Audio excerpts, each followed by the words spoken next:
नमस्कार, मैं हूं अखिल पारसर। आप देख रहे हैं देश दुनिया की अहम खबरों का एक खास कार्यक्रम न्यूज फोकस। चलिए सबसे पहले नजर डालते हैं इस हफ्ते की अहम सुर्खियों पर। चीन के ऑटो निर्यात में जबरदस्त तेजी। चीन ने पेंशन भुगतान बढ़ाया, बुनियादी बुजुर्ग देखभाल प्रणाली के लिए निर्देश जारी किए। जिनेवा में 76वीं विश्व स्वास्थ्य सभा शुरू। अब समाचार विस्तार से। उद्योग के आंकड़ों से पता चलता है कि इस साल के पहले 4 महीनों में चीन के ऑटोमोबाइल निर्यात में मजबूत बढ़ोतरी देखने को मिली है। China association of automobile manufacturers की माने तो इस दौरान कुल 13.7 लाख वाहनों का निर्यात किया गया, जो पिछले साल के मुकाबले 89.2% ज्यादा है। अब तक 11.4 लाख यूनिट यात्री वाहनों का निर्यात किया जा चुका है, जबकि वाणिज्यिक वाहनों का निर्यात बढ़कर 2,28,000 यूनिट और नई ऊर्जा वाहनों का निर्यात 3,48,000 तक पहुंच गया। गर्मी से झुलस रहे चीन और आसपास के देशों की जरूरतों को ध्यान में रखते हुए पूर्वी चीन के चिरचांग प्रांत की ईवू इंटरनेशनल ट्रेड सिटी में तरह तरह के धूप से बचाव और राहत देने वाले उत्पादों की बिक्री को बढ़ावा मिल रहा है। दुनिया के सबसे बड़े स्मॉल कमोडिटीज मार्केट के रूप में जाने जाने वाला ईवू इंटरनेशनल मार्केट में ठंडक पट्टी से लेकर धूप की टोपियों तक कई तरह के उत्पाद बेचे जा रहे हैं। व्यापार मालिकों के मुताबिक हाल फिलहाल में जापान, दक्षिण कोरिया और दक्षिण पूर्व एशिया के देशों सहित कई देशों में ऐसे सामानों की मांग बढ़ रही है। ईवू इंटरनेशनल मार्केट की आधिकारिक वेबसाइट ईवू गो के आंकड़ों से ये साफ होता है कि इस साल कूलिंग पैच, छोटे पंखे और सन प्रोटेक्शन हैट की बिक्री में जोरदार उछाल देखने को मिला है। चीन ने सोमवार को घोषणा की कि वह 2023 में रिटायर हुए लोगों के लिए बेसिक पेंशन भुगतान बढ़ाएगा, जो लगातार 19वीं वार्षिक वृद्धि है। चीन के मानव संसाधन और सामाजिक सुरक्षा मंत्रालय और वित्त मंत्रालय द्वारा संयुक्त रूप से जारी एक परिपत्र के अनुसार उद्यमों, सरकारी एजेंसियों और सार्वजनिक संस्थानों के पेंशनधारियों के लिए औसत मासिक भुगतान साल 2022 के स्तर से 3.8% बढ़ा दिया गया है। पिछले साल चीन ने रिटायर हुए लोगों के लिए बेसिक पेंशन भुगतान पिछले साल के स्तर से 4% बढ़ा दिया।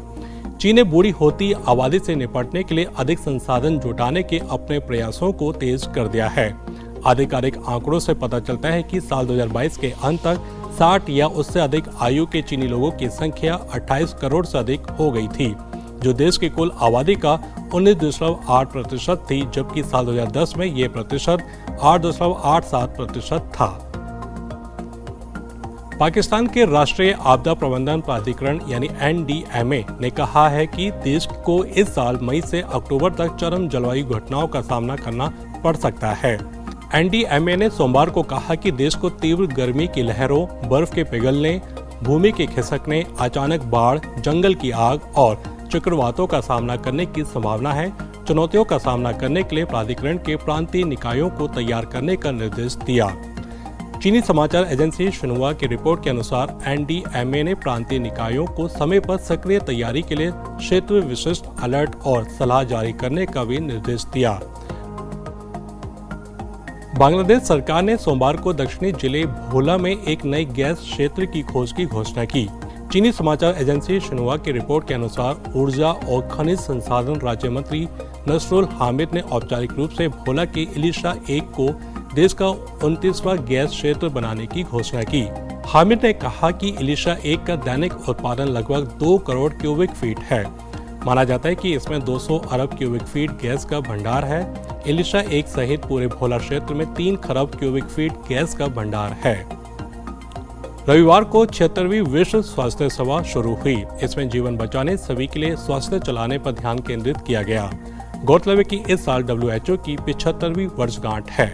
चीनी समाचार एजेंसी शिन्हुआ ने बताया कि 10 दिनों तक चलने वाली बैठक के दौरान प्रतिनिधि वैश्विक स्वास्थ्य आपातकालीन संरचना में WHO की महत्वपूर्ण भूमिका के बारे में विचार विमर्श करेंगे। असेंबली पिछले साल की प्रगति, उपलब्धियों और चुनौतियों के साथ साथ WHO के काम के प्रमुख स्तंभों में भविष्य की प्राथमिकताओं को भी समीक्षा करेगी। संयुक्त राष्ट्र महासचिव एंटोनियो गुटेरेस ने सभा के उद्घाटन समारोह में कहा, शांति स्वास्थ्य पर निर्भर करती है। एक देश में बीमारी सभी को खतरे में डालती है, इसलिए स्वास्थ्य की बेहतरी पर ध्यान दिया जाना चाहिए।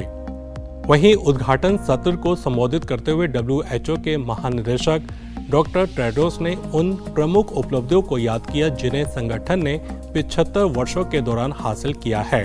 उन्होंने कहा कि संगठन जटिल चुनौतियों का सामना कर रहा है क्योंकि WHO से दुनिया की उम्मीदें काफी बढ़ गई है। तो ये थी इस हफ्ते की अहम खबरें। अब चलते हैं हमारे एक स्पेशल सेगमेंट की तरफ, न्यूज स्टोरी। चीन की आधुनिकीकरण रहा एक अविश्वसनीय सफलता की कहानी रही है। पिछले कुछ दशकों में चीन ने तेजी से आर्थिक तेजी और विकास का अनुभव किया है और खुद को बड़े पैमाने पर कृषि समाज से वैश्विक महाशक्ति में बदल दिया है। इसमें कोई संदेह नहीं है कि आधुनिक युग में चीन ने अपने आधुनिकीकरण से विश्व पटल पर एक बड़ी छाप छोड़ी है। यह देश अपनी शक्तिशाली अर्थव्यवस्था, उन्नत तकनीक और सामरिक ताकत के कारण विशेष रूप से प्रसिद्ध हुआ है।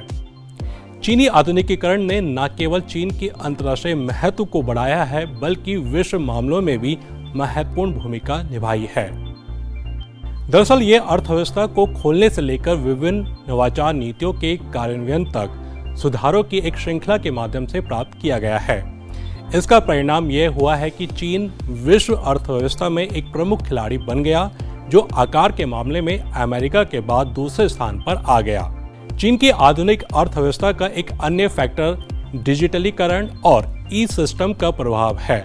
चीन ने एक व्यापार और वित्तीय हवा का निर्माण किया है जो advance payment system, e commerce market और डिजिटल कॉमर्स प्लेटफॉर्मों के माध्यम से व्यावसायिक गतिविधि को प्रोत्साहित करता है। चीन के नेतृत्व का भी मानना है कि आधुनिक औद्योगिक प्रणाली एक आधुनिक देश का भौतिक आधार है और आर्थिक विकास को वास्तविक अर्थव्यवस्था पर ध्यान देना चाहिए ताकि चीन को दूसरी शताब्दी के लक्ष्य को प्राप्त करने के लिए एक ठोस भौतिक आधार प्रदान किया जा सके। इसके अलावा चीनी राष्ट्र के महान कायाकल्प से संबंधित जनसंख्या विकास एक महत्वपूर्ण मुद्दा है और चीनी आधुनिकीकरण का समर्थन करने के लिए समग्र जनसंख्या गुणवत्ता में सुधार के प्रयास किए जाने चाहिए। चीनी आधुनिकीकरण की एक अनूठी विशेषता हरित नवाचार और पर्यावरण संरक्षण में प्रगति है। चीन ने अपने ऊर्जा संसाधनों का बेहतर उपयोग करने के लिए नवीन और पर्यावरणीय ऊर्जा परियोजनाओं में निवेश किया है। ऊर्जा संगठन, सौर ऊर्जा और पवन ऊर्जा प्रणाली, वन्य जीवन संरक्षण और जल संरक्षण जैसी उनकी अभिनव परियोजनाएं अंतराल को हल करने में महत्वपूर्ण योगदान दे रही हैं। आधुनिकीकरण के चीनी रास्ते ने अन्य देशों को भी इसी तरह के मार्ग का अनुसरण करने के लिए एक रोड मैप दिया है। मार्केट ओरिएंटेड सुधारों, विदेशी निवेश के लिए खुलापन और टेक्नोलॉजी और नवाचार के उपयोग के कॉम्बिनेशन का उपयोग करके अन्य देश समान सफलता प्राप्त कर सकते हैं। यह एक संदेश है जिसे कई देशों ने अपनाया है जो चीन के समान विकास पथ का अनुसरण कर रहे हैं। चीन के उदाहरण से पता चलता है कि तेजी से विकास और आधुनिकीकरण संभव है। यह एक उदाहरण है जिसका अन्य देशों को अनुसरण करना चाहिए, न केवल आर्थिक लाभ के लिए बल्कि अपने नागरिकों के जीवन की गुणवत्ता में सुधार के लिए भी। ये सफलता की कहानी दुनिया भर के कई देशों के लिए प्रेरणा का एक प्रमुख स्रोत रही है, विशेष रूप से विकासशील देशों में। आधुनिकीकरण के चीनी रास्ते ने दिखाया है कि देशों के लिए मार्केट ओरिएंटेड सुधारों, विदेशी निवेश के लिए खुलापन और टेक्नोलॉजी और नवाचार के उपयोग की कॉम्बिनेशन के माध्यम से तेजी से आर्थिक वृद्धि और विकास हासिल करना संभव है। चीनी आधुनिकीकरण एक रोमांचक यात्रा है जो विज्ञान, टेक्नोलॉजी, व्यापार और पर्यावरण के क्षेत्र में एक प्रभावशाली राष्ट्र की प्रगति को दर्शाती है। इससे हमें ये विचार करने का अवसर मिलता है कि हम भी किस प्रकार आधुनिकीकरण की प्रक्रिया में सहभागी बनकर अपने समाज और आर्थिक विकास को सुदृढ़ कर सकते हैं। इसने चीन को अपेक्षाकृत कम समय में दुनिया की सबसे बड़ी अर्थव्यवस्थाओं में से एक बनने में सक्षम बनाया है। इसने चीन को टेक्नोलॉजी और मैन्युफैक्चरिंग जैसे कई उद्योगों में अग्रणी बनने की अनुमति भी दी है। वैश्विक शक्ति के रूप में चीन के उदय में ये सफलता एक प्रमुख कारक रही है। तो ये था आज का खास कार्यक्रम न्यूज फोकस। अभी इजाजत दीजिए, अगले हफ्ते फिर मिलेंगे इसी समय। नमस्ते।